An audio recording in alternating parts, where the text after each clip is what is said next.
दोस्तों, जियोपॉलिटिक्स बहुत अजीब चीज होती है। इसमें जो दिखता है वो कभी भी नहीं होता। असल खेल वहां चल रहा होता है जहां किसी का दिमाग पहुंचना असंभव होता है। और यही सब हो रहा है मिडिल ईस्ट के एक ऐसे मैदान में जहां फिर से और अचानक से एक ऐसी लड़ाई शुरू हो गई है जिसके बारे में 2 दिन पहले तक किसी ने सोचा भी नहीं था। मैं बात कर रहा हूं सीरिया की। आपको याद होगा कि 2011 में अचानक से खबर आई कि सीरिया में एक ग्रुप आईसिस ने चारों तरफ कहर ढा दिया। पूरी दुनिया में आतंक का ऐसा डर फैल गया था कि अमेरिका से लेकर एशिया और यूरोप से लेकर ऑस्ट्रेलिया सभी जगह आतंकवाद के डर से लोग घबराने लगे थे। लेकिन ट्रंप के शासनकाल में आईसिस को एक छोटे से हिस्से में ढकेल दिया गया। इस पूरे घटनाक्रम में युद्ध का मैदान बना सीरिया अब 5 हिस्सों में बंट चुका है। मतलब सीरिया का नाम तो वही है, लेकिन ऑफिशियली सरकार के अलावा 4 अन्य हिस्सों पर विद्रोही गुटों का कब्जा है। लेकिन कई सालों की छुटपुट घटनाओं के बाद एक बार फिर से सीरिया पर पिछले 10 सालों का सबसे खतरनाक हमला हुआ है। और यह हमला इतना खतरनाक है कि एक्सपर्ट्स ये मान रहे हैं कि उत्तरी सीरिया का अधिकांश भाग अब सीरिया के राष्ट्रपति असद के हाथ से निकल जाएगा।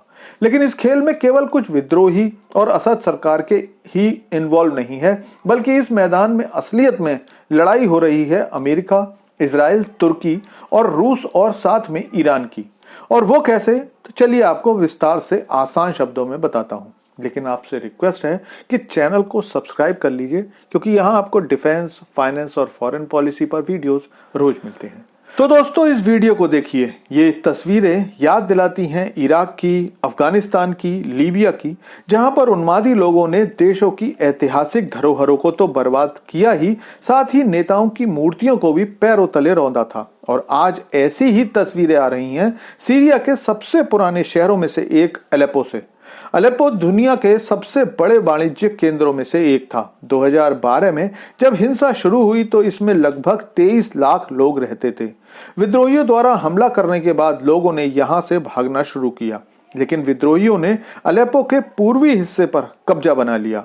2016 में रूस के खतरनाक बमबारी के बाद विद्रोहियों को वहां से भागना पड़ा। लेकिन इस फोटो में जो फिरोजी रंग का हिस्सा है उस पर अभी भी उन्हीं लोगों का हिस्सा है जो अब सीरिया के एक सीमावर्ती शहर इदलिब तक हो गया है। इसके बाद बचे हुए लोग वहां से भाग रहे हैं। यहां तक कि सीरिया की सरकारी सेना भी वहां से भाग रही है। और वो ऐसे ही नहीं भाग रही है, बल्कि खुद सेना अपने हथियारों के भंडारों में आग लगाकर भाग रही है, क्योंकि उन्हें लगता है कि विद्रोही यहां पर जब कब्जा करेंगे तो अगर उनके हाथ ये हथियार लग गए तो वो इनसे सीरिया की सेना को ही निशाना बनाएंगे। अलेप्पो में लगभग 20 चर्च और 20,000 से ज्यादा ईसाई लोग इनके कब्जे में आ चुके हैं, जो अपनी जान की भीख मांग रहे हैं। विद्रोहियों ने अलेप्पो के इंटरनेशनल एयरपोर्ट पर भी कब्जा कर लिया है और रास्ते में आ रहे ईसाई लोगों और असद सरकार के सैनिकों को मौत के घाट उतार रहे हैं। लेकिन अब बात करते हैं कि इस सारी लड़ाई की सारी वजह क्या है और इसके खिलाड़ी कौन कौन हैं। तो दोस्तों, इस लड़ाई की शुरुआत उस समझौते के बाद हुई है जिसमें इजराइल और हिजबुल्लाह 60 दिनों तक युद्ध विराम के लिए राजी हुए थे। सीरिया पर हुए हमले में मुख्य ताकत सुन्नी ग्रुप हयात तहरीर अल शाम यानी कि HTS की है। एक समय में HTS अलकायदा से जुड़ा हुआ था, लेकिन इसके बाद HTS को बहुत सारे विद्रोही गुटों के लोगों ने ज्वाइन कर लिया। HTS को पीछे से मदद मिल रही है अमेरिका और पश्चिमी देशों से, क्योंकि सीरिया की सरकार को रूस और ईरान का पूरा समर्थन है। पिछली बार भी सीरिया को रूस और ईरान ने ही बचाया था। तो रूस के इस सीरिया प्रेम को देखते हुए पश्चिमी देश पीछे रहकर HTS की मदद कर रहे हैं।